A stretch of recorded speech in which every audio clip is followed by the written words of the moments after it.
What is a break clause? Now, viewer, don't automatically think that everyone in this world should know what a break clause is. To some, that's a very simple thing that they've been through many occurrences in their lifetime of renting. But let me explain it if you've never known what a break clause is. So essentially, this is a mechanism to allow you to break your tenancy agreement early. And from my experience, most tenants and landlords, fair's fair they call it, have a mutual party break clause.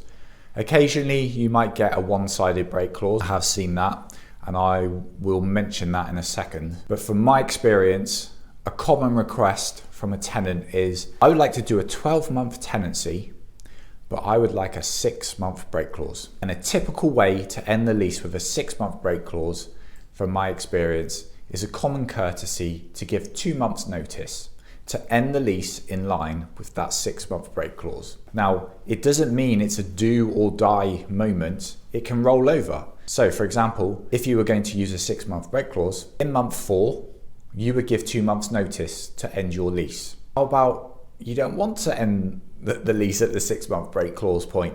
Maybe you get to month 8 and you say, I need to end the lease now in month 10. Okay, so in month 8, you would give 2 months notice to end the lease in month 10. Now, 6-month break clauses are nowhere near as popular for landlords. The reason why a lot of tenants like to have a 6-month break clause is normally caution.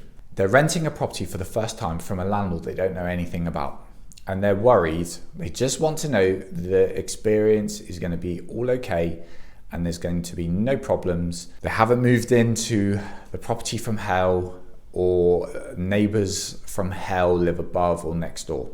I appreciate that and I understand that.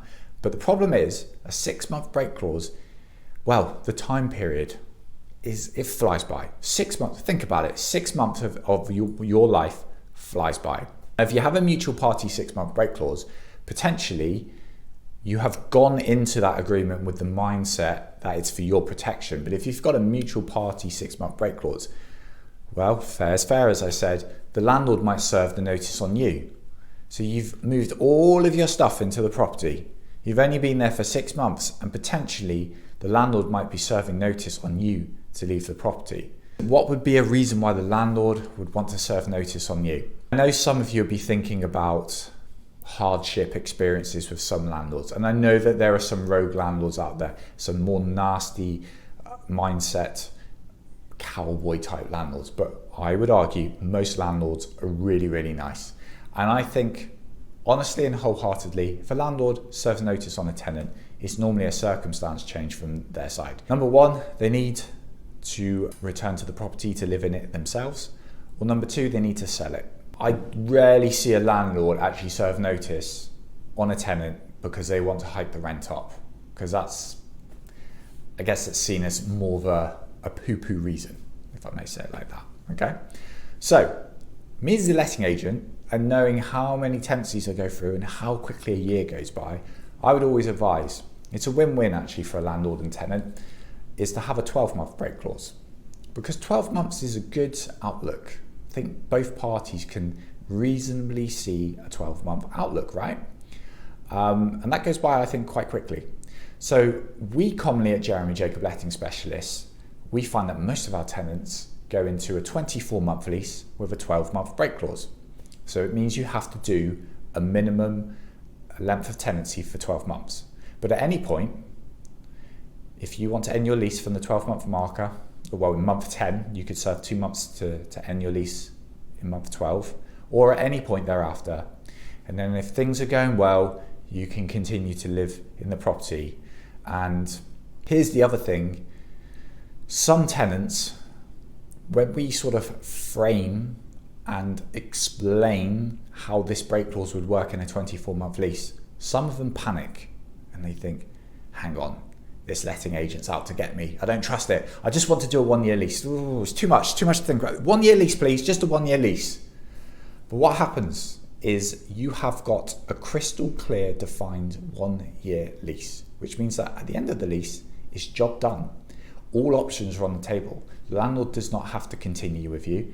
the tenancy is finished, okay? So what happens is a landlord may, if they are more commercially minded, might turn around and say, if you would like to renew with me, I would like a rent increase. Now, here's the trick. Tenant. If you have a 24-month lease, for example, with a 12-month break clause, from my experience, a landlord is far less likely to think actively about serving notice on you as a tenant with a break clause in order to return the property to the market or to try and push you into paying a higher rent.